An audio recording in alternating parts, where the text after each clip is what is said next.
Municipal ఎన్నికల్లో కాంగ్రెస్ హవా కొనసాగింది.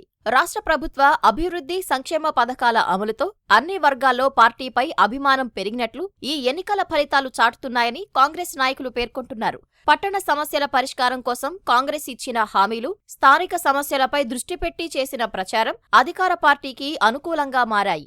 ముఖ్యమంత్రి స్వయంగా జిల్లాల్లో ప్రచార సభలు నిర్వహించి పార్టీ శ్రేణుల్లో ఉత్సాహం నింపారు. ఎక్కడా ప్రతిపక్షాలకు అవకాశం చిక్కకుండా ప్రతి అంశంలో తగు జాగ్రత్తలు తీసుకుని పురపోరులో అత్యధిక స్థానాలు సాధించారు.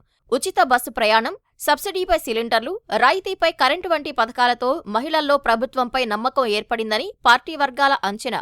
అన్నింటా నెగ్గడమే ధ్యేయంగా తొలుత లోక్సభ నియోజకవర్గానికో ఇన్ఛార్జిగా నియమించి పీసీసీ స్క్రీనింగ్ కమిటీ ఏర్పాటు చేసింది. బలమైన అభ్యర్థులనే ఎంపిక చేసి పోటీలో నిలపడం కలిసొచ్చింది. క్షేత్రస్థాయిలో అక్కడక్కడ పాత, కొత్త తరం నేతల మధ్య విభేదాలను పసిగట్టి రాష్ట్ర నాయకత్వం ముందే చక్కదిద్దింది. పార్టీ పరిస్థితులపై నివేదికల ఆధారంగా లోపాలను సవరించే విషయంలో పీసీసీ అధ్యక్షుడు మహేష్ కుమార్ గౌడ్ ఇన్ఛార్జ్ మంత్రులను అప్రమత్తం చేశారు.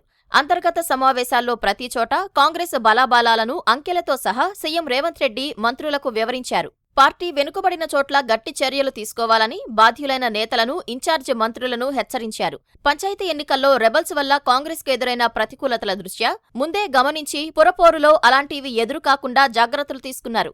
జగిత్యాల వంటి చోట్ల తప్ప అత్యధిక ప్రాంతాల్లో తిరుగుబాటుదారులు బరిలో నిలవకుండా నిలువరించారు. ఈ విషయంలో సీఎం రేవంత్ రెడ్డి, పీసీసీ తీసుకున్న జాగ్రత్తలు, ఏఐసీసీ హెచ్చరికలు ఫలించాయి. సీనియర్ నేత జీవన్ రెడ్డి స్వయంగా రెబల్స్ ను బరిలో దింపడం వల్ల జగిత్యాలలో కాంగ్రెస్ బీఫాంతో పోటీ చేసిన 9 మంది అభ్యర్థులు ఓడిపోయారు. దీనిని పార్టీ సీరియస్ గా పరిశీలిస్తోందని కాంగ్రెస్ వర్గాలు పేర్కొన్నాయి.